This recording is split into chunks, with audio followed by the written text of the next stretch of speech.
April 2017 yang isinya pada pokoknya memerintahkan jurusita pengadilan Tampone untuk memanggil tergugat guna ditegur untuk memenuhi tuntutan pengadilan Tampone tertanggal 17 Januari 2012 nomor 44 PDTG Garing 2011 BWTP Yunto Putusan Pengadilan Tinggi Makassar tanggal 5 Juli 2012 nomor 185 Garing PDT Garing 2012 PT Makassar Yunto Putusan Mahkamah Agung RI tanggal 5 September 2013 nomor 3170K Garing PDT 2012 Yunto Putusan Peninjauan Kembali Mahkamah Agung RI tanggal 22 September 2015 nomor 315K PDT 2015 dalam perkara antara Haji Sarifudi bin Haji Baco Isa bertempat tinggal di belakang BTC Watampone Jalan Agus Salim Lorong 1 Kelurahan Macege Kecamatan Tenterat Barat Kabupaten Bone sebagai penggugat sebagai pemohon eksekusi melawan Haji Nusu bertempat tinggal di Wilayah Kelurahan Bulu Tempe Kecamatan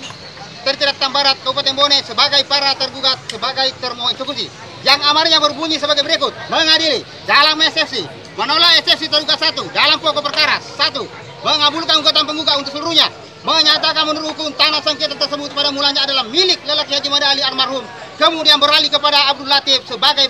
bagian warisannya. 3. Menyatakan bahwa jual beli antara tergugat 2 Abdul Latif bin Mada Ali dengan Haji Baco Isa ayah penggugat atas tanah sengketa tersebut adalah sah dan mengikat. 4. Menyatakan bahwa tanah sengketa tersebut adalah tanah milik penggugat yang berasal dari ayahnya bernama Haji Baco Isa almarhum sebagai warisannya.